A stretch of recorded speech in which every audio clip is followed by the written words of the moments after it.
Taste the Daily. கோவையில் அதிமுக மாமன்ற உறுப்பினரை பணியிடை நீக்கம் செய்த திமுக மேயருக்கு எதிராக சென்னை உயர்நீதிமன்றம் அளித்துள்ள தீர்ப்பு மக்கள் பணியாற்ற மீண்டும் ஒரு வாய்ப்பு தந்ததை போன்று கருதுவதாக அதிமுக கவுன்சிலர் பிரபாகரன் மகிழ்ச்சி தெரிவித்துள்ளார். கடந்த மாதம் 13ஆம் தேதி நடைபெற்ற மாமன்ற கூட்டத்தில் பேசிய 47வது வார்டு மாமன்ற அதிமுக உறுப்பினர் பிரபாகரனை அடுத்த 3 கூட்டங்களுக்கு இடைநீக்கம் செய்வதாக மேயர் ரங்கநாயகி உத்தரவிட்டிருந்தார். இந்த உத்தரவிற்கு எதிராக பிரபாகரன் சென்னை உயர்நீதிமன்றத்தில் வழக்கு தொடர்ந்த நிலையில் இடைநீக்க உத்தரவை ரத்து செய்து நீதிமன்றம் உத்தரவிட்டது. இதனிடையே நீதிமன்றத்தின் உத்தரவு தனக்கு மக்கள் பணியாற்றுவதற்கு மீண்டும் ஒரு வாய்ப்பு தந்ததாகவே கருதுவதாக அதிமுக மாமன்ற உறுப்பினர் பிரபாகரன் தெரிவித்துள்ளார்.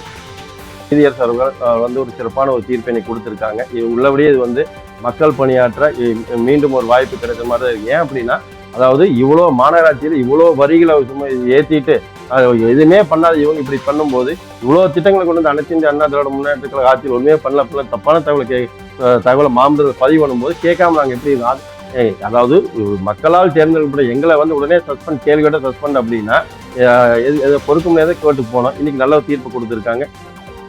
தேனி மாவட்டம் ஆண்டிப்பட்டி அருகே கழிவுநீர் கால்வாய் அமைக்காமல் சாலை அமைக்க எதிர்ப்பு தெரிவித்து பொதுமக்கள் போராட்டம் நடத்தினர். ஆண்டிப்பட்டி ஊராட்சி ஒன்றியம் குன்னூர் ஊராட்சிக்கு உட்பட்ட அரப்பட்டி தேவன்பட்டி கிராமத்தில் உள்ள வடக்கு தெருவில் நீண்ட காலமாக கழிவுநீர் கால்வாய் அமைக்காததால் கழிவுநீர் குளம் போல் தேங்கியுள்ளது. இது குறித்து பலமுறை கோரிக்கை விடுத்தும் ஸ்டிக்கர் ஸ்டாலின் அரசின் அதிகாரிகள் எவ்வித நடவடிக்கையும் எடுக்கவில்லை என்று கூறப்படுகிறது. இந்நிலையில் அத்தெருவில் சாலை அமைக்க ஜல்லிக்கற்களை ஏற்றி வந்த லாரிகளை பார்த்து கொதிப்படைந்த மக்கள் லாரிகளை மறித்து கழிவுநீர் கால்வாய் அமைக்காமல் சாலை அமைக்கக்கூடாது என கூறி கழிவுநீரில் இறங்கி போராட்டம் நடத்தியதால் சாலை அமைக்கும் பணி நிறுத்தப்பட்டுள்ளது.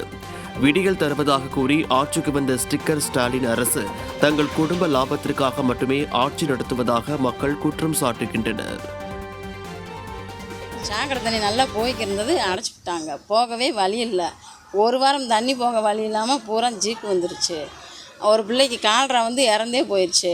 எங்கள் வீட்டுக்காரருக்கு கொசு கடிச்சதுனால சீக்கு நாங்கள் ஆப்ரேஷன் பண்ணியிருக்கோம், இடுப்பில் ஆப்ரேஷன் பண்ணியிருக்கோம். பூரா இன்னும் அந்த பக்கத்து வீட்டுக்கார பிள்ளைக்கு மஞ்சக்காமலை வந்துருச்சு. அதனால் நாங்கள் நீங்கள் ரோட்டை போடக்கூடாதுன்னு சொல்லி மறைச்சி வச்சுருக்கோம். இந்த லாரியை போக விடாமல் மறைச்சி வச்சுருக்கோம். போடுறது நிப்பாட்டுங்க, எங்களுக்கு சாக்கடைக்கு ஒரு வழி சொல்லிட்டு போடுங்கன்னு சொல்லி நிப்பாட்டி வச்சுருக்கோம். ஸ்டாலின் ஆட்சி பொறுப்பேற்றதிலிருந்து ஒரே நாடு ஒரே குடும்ப அட்டை திட்டத்தின் கீழ் பொருட்கள் வழங்க நியாய விலைக்கடை ஊழியர்கள் மறுப்பதாக புகார் எழுந்துள்ளது. சென்னையில் ஒருவர் ஒரே நாடு ஒரே குடும்ப அட்டை என்ற திட்டத்தின் கீழ் பல நியாய விலைக் கடைகளில் பொருட்களை வாங்கி வந்துள்ளார். இந்நிலையில் சிந்தாதிரிப்பேட்டை பகுதியில் இருக்கும் நியாய விலைக் கடையில் தனக்கு தேவையான பொருட்களை கேட்டபோது பணியில் இருந்த ஊழியர் பொருட்களை தர மறுத்ததாக தெரிகிறது. இந்த கடை மட்டுமல்லாமல் தமிழகம் முழுவதும் உள்ள பெரும்பாலான நியாய விலைக் கடைகளில் திறனற்ற ஸ்டாலின் ஆட்சி பொறுப்பேற்றதிலிருந்து ஒரே நாடு ஒரே ரேஷன் திட்டத்தின் கீழ் செயல்பட மறுப்பதாக பொதுமக்கள் குற்றம் சாட்டுகின்றனர்.